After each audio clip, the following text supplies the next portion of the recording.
You will hear a conversation between two students about buying a used car. First, you have some time to look at questions 1 to 6.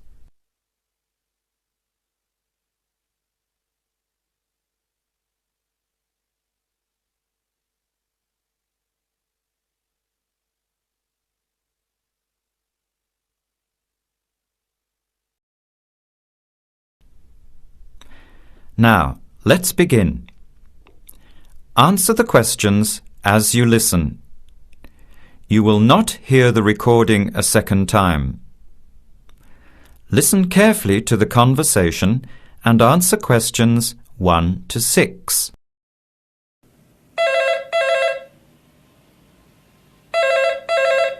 Hello. Hello. Can I speak to Eleanor, please? This is Eleanor speaking.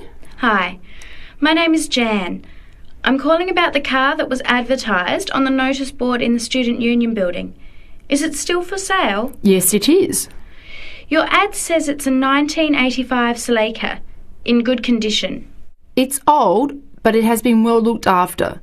My family has had the car for 10 years. I'm just the third owner and my mother had it before me, so we know its history. We've got all the receipts and records. It's had regular maintenance and the brakes were done last year. It runs really well but looks its age. Why are you selling it, by the way? Well, I'm going overseas next month to study. I'll be away for at least 2 years, so I have to sell it. Unfortunately, it's been a good car. You want $1,500, is that right? I was asking $2,000, but since I need to sell it quickly, I've reduced the price. Would you like to come and take it for a drive? I don't live far from the university. Yes, I'd like to have a look. What time would suit you? Any time this evening is fine. Well, I finish classes at 6 o'clock.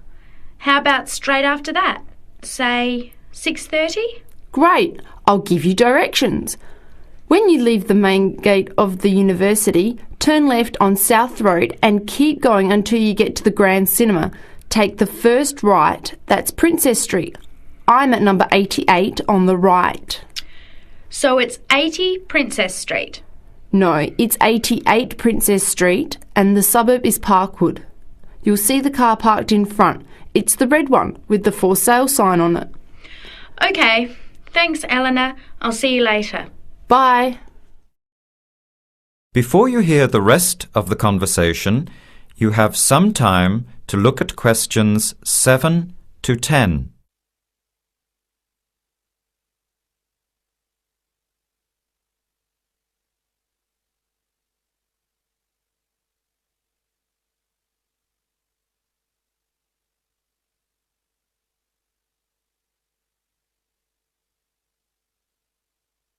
Later that day, at the university, Jan meets up with her friend Sam and tells him about the car.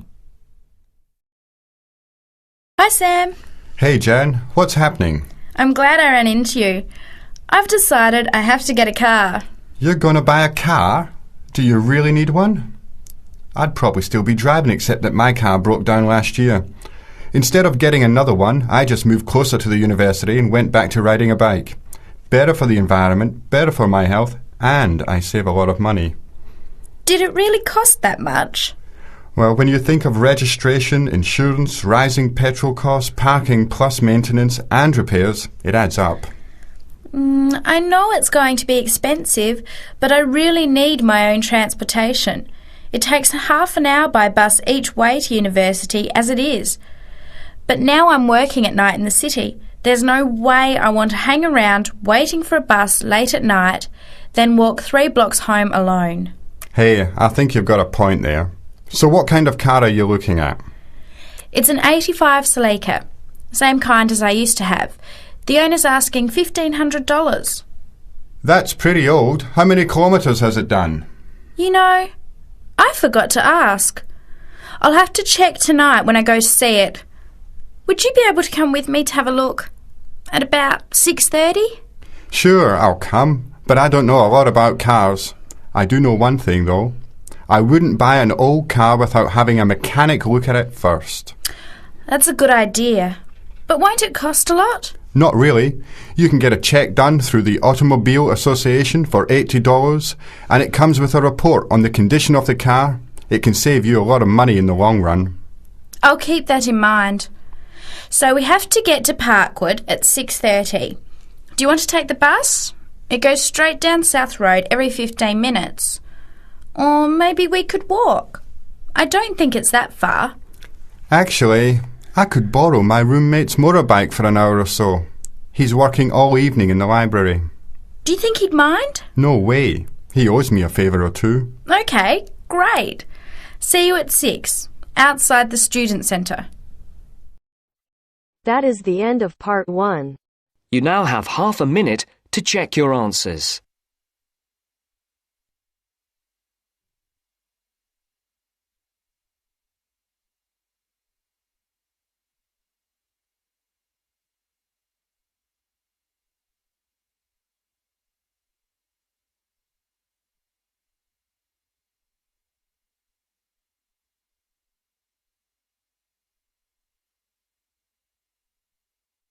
Now turns to part 2. Part 2.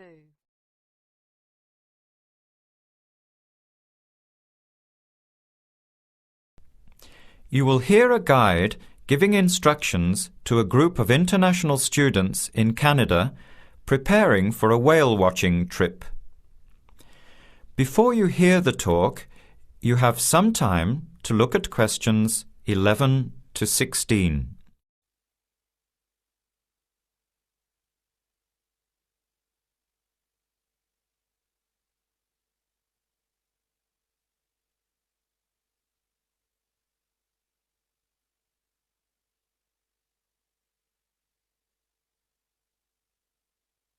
Now listen carefully to the first part of the talk and answer questions 11 to 16. Hello, everyone. Glad to see so many happy faces on this wild and windy day. Are you all ready to go looking for whales? I'm Tony, and our other guide today is Dale. We'll be using these 2 rubber boats you see here, and our trip today will take 3 hours. In a few minutes, we'll be heading into part of the largest temperate rainforest of the Pacific Northwest. I'll show you our route on the map here. This is where we are now. We'll be leaving the sheltered bay and heading out across the mouth of the bay toward the open water. As you know, last night there were strong winds in the area, so we can't go out into the ocean as we had planned. Near the mouth, the water will be quite rough. That's where we are most likely to spot orcas, or killer whales as they are also called. After crossing the mouth of the bay, we'll enter the calmer, shallower waters. This is where you look for gray whales. Then we will continue up this narrow inlet close to the shore. You will have a great view of giant fir and cedar trees that have never been logged. Here is the place to watch for wildlife. You are likely to see bears along the shore and eagles in the sky overhead. Right at the back of the inlet here are the hot springs where we will be stopping for an hour. You can have a soothing soak in bubbling hot water before the return trip.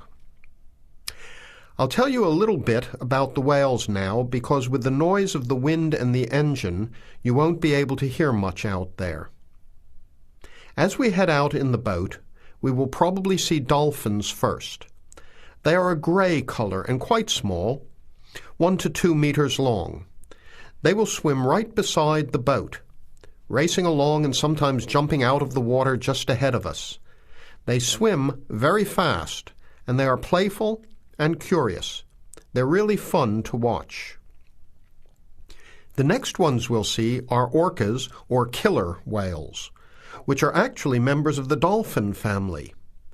They are 7 to 8 meters long, very fast, and they have sharp teeth.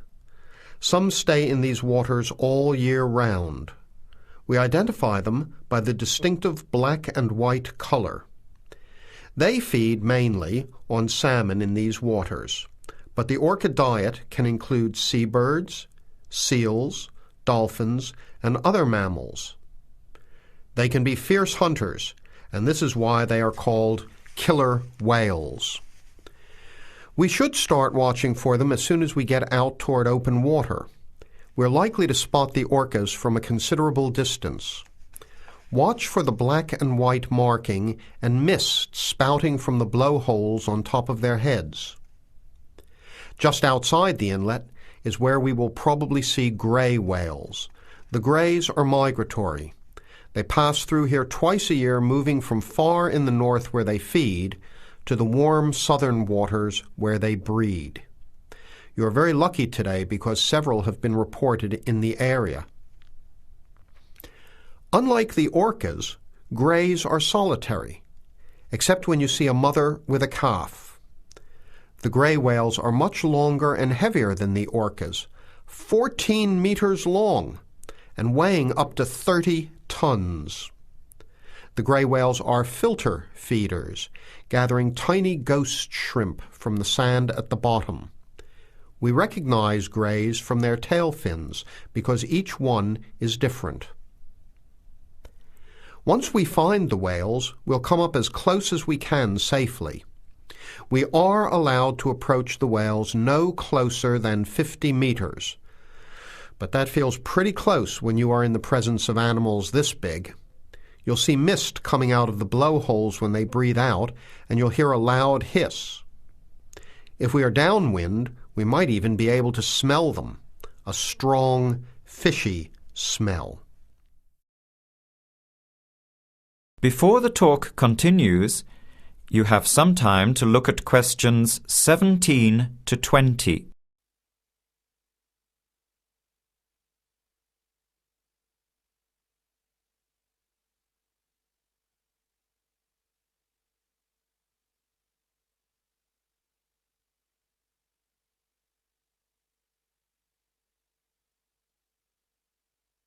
Now, as the talk continues, answer questions 17 to 20. Now, for just a few words of caution. It will be quite bouncy out there, especially in the front of the boat. If you want a smoother ride, stay in the middle of the boat, close to the engine. Hold on to the ropes and keep an eye on any big waves. Be alert so you don't get thrown out of the boat. In case of an emergency, you are all wearing survival suits. They'll keep you warm and dry in or out of the water. They are bright orange for visibility. The water temperature is around 8 degrees. Without these suits, you would only last a few minutes in this cold water. With these suits, your survival time is increased dramatically. They will keep you upright in the water even if you can't swim. But we don't expect anybody to end up in the water, so don't worry. Now, are there any questions? I'm afraid of getting seasick. Right. I was just coming to that. If you think you might get seasick, take one of these patches and put it on your arm at the wrist, like this. It works on pressure points of the body and will relieve seasickness without the drowsiness you can get from pills. Are there any other questions? All right then, let's start loading up the boats. We leave in 5 minutes. That is the end of part 2. You now have half a minute to check your answers.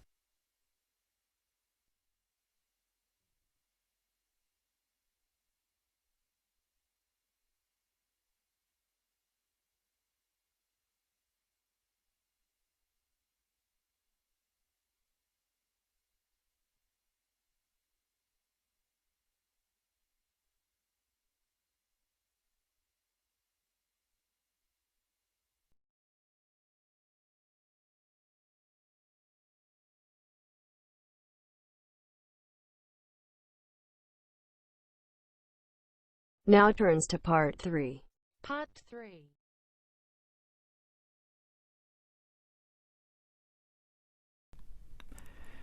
You will hear a student, Penny, talking to two friends, Ray and Louise, about a television competition Ray has entered called Travel Documentary. Before you hear the conversation, you have some time to look at questions 21 to 26.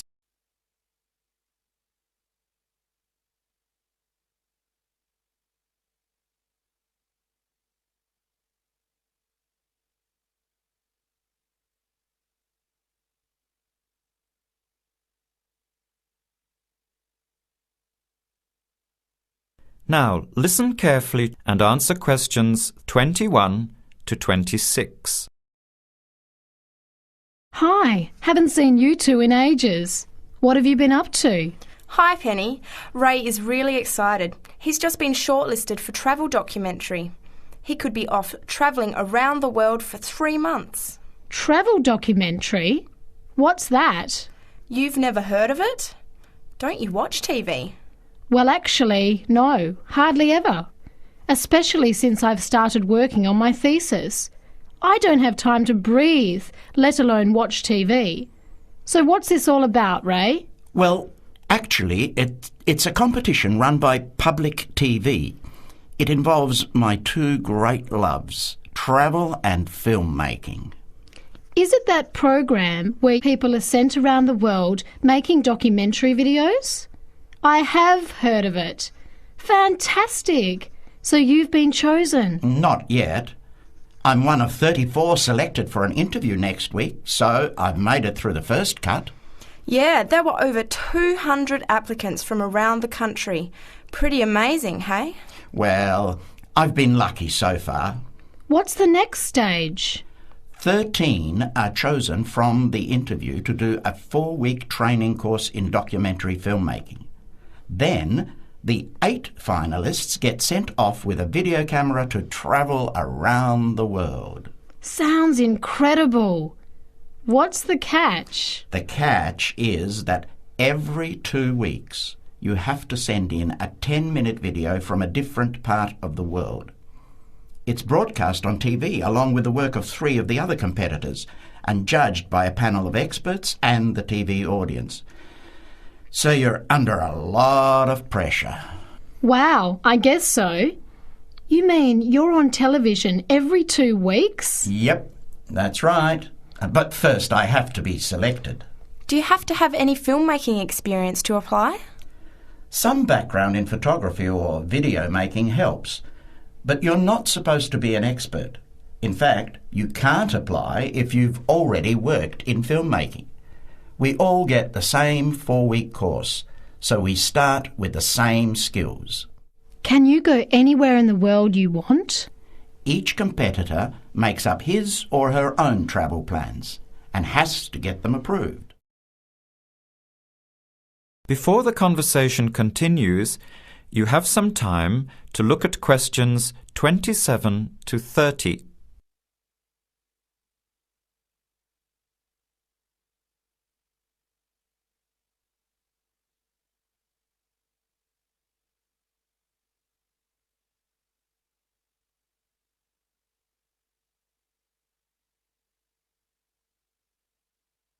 Now, as the conversation continues, answer questions 27 to 30. Have you talked with anyone else who has done it?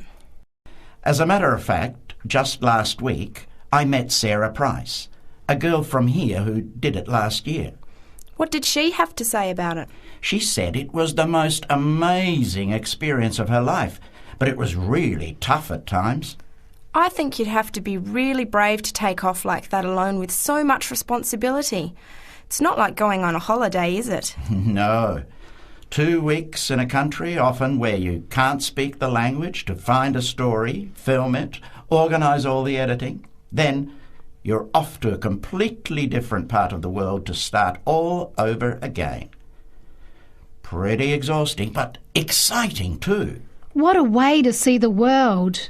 What about Sarah Price? Did she have any bad experiences?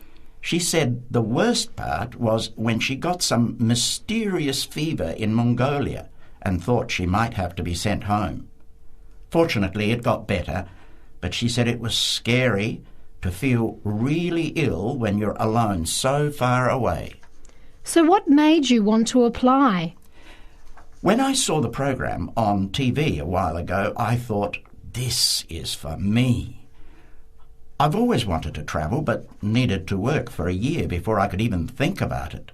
Then a new series started up. I thought, now's my chance. Don't you think you'll be lonely? I don't think I'll have time to be homesick. I'm more worried about having too much to do and not enough time to get things organised. So we might be watching you on television in the next few months. I hope so, if I'm lucky. When will you know for sure? They choose the final 8 in March. A month later, you're on your way. So do you have to pay anything? Nothing. It's all paid for. Course, camera, flights, accommodation and in-country travel.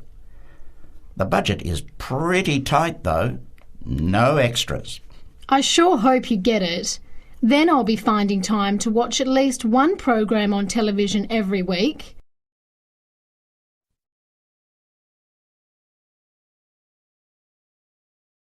That is the end of part 3. You now have half a minute to check your answers.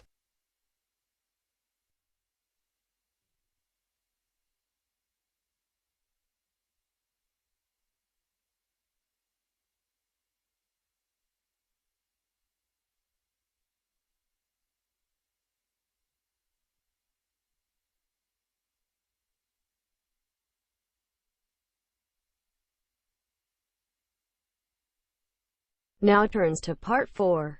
Part 4.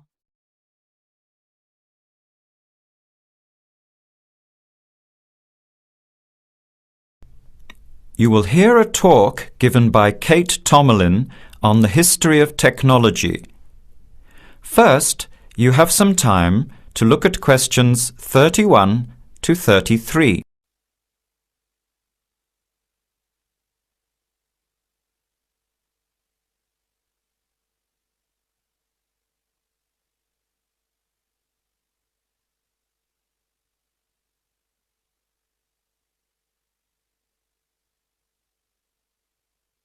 Now, listen carefully to the talk and answer questions 31 to 33.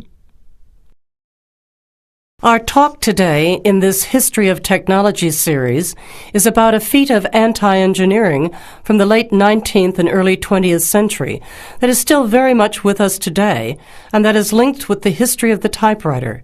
It's the QWERTY keyboard. What, you might ask, is QWERTY? Well, have a look at the nearest typewriter or computer keyboard. If you look at the top row, you will see that Q, W-E-R-T-Y, are the first 6 letters. Did you ever think when you were learning to type about why the letters on the keyboard are distributed the way they are? Here's the story. It all has to do with the history of the typewriter. Typewriters existed since the early 1700s, but the first commercially practical system came into being in 1873. The typewriter is one of America's greatest unsung inventions. While the telephone, automobile, and airplane sped up communications and transportation, the typewriter did the same thing for the written word.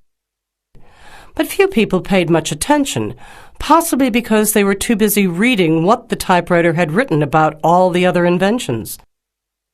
The first typewriters had the keys laid out in alphabetical order, but this system had problems. Some keys that tended to be typed together were physically close. This made the type bars hit each other and get stuck. Typewriters in 1873 jammed or got stuck if the keys next to each other were hit in quick succession. To solve this problem, in 1878, the QWERTY keyboard was developed, spacing frequent letters away from each other and therefore reducing the number of jams.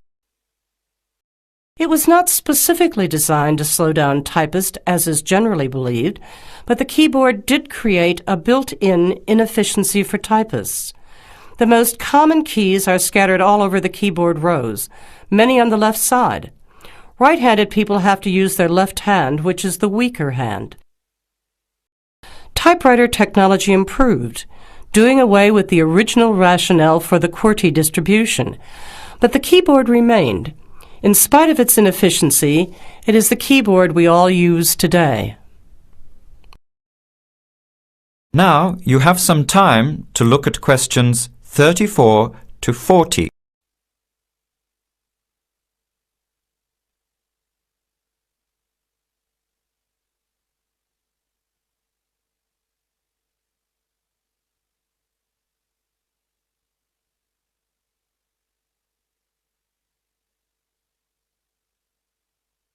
Now listen and answer questions 34 to 40. Already back in 1932, there was a solution to the problem. Efficiency expert August Dvorak came up with a new keyboard layout. His home row consisted of A, O, E, U, I, D, H, T, N, S, which includes all of the vowels as well as the most commonly used letters. On this keyboard, over 3,000 words can be typed using only the home row. In fact, 70% of all the work can be done on the home row, 22% on the row above, and 8% on the row below. The QWERTY keyboard allows only about 50 words to be typed without reaching for other rows. In addition, on Dvorak's keyboard, the right hand handles 56% of the workload and the left handles 44%, just about the opposite of the division of the QWERTY keyboard. This is an advantage for most right-handers. The Dvorak keyboard increased accuracy in typing by almost 50% and speed by 15 to 20%. How much labor did this Dvorak layout save? In one study, a group of typists was evaluated in the use of both keyboards. Those using the Dvorak keyboard moved their fingers just about 1 mile on an average day, while those who used the QWERTY keyboard moved their fingers an average of 12 to 20 miles. The superiority of the Dvorak keyboard was clearly established. However, it has never been adopted as the keyboard of choice. Why? First of all, bad luck and bad timing on the part of the Dvorak team. First, there was the Depression. Not a good time for introducing change. But the main factor that worked against the Dvorak system was habit. People were used to the QWERTY keyboard.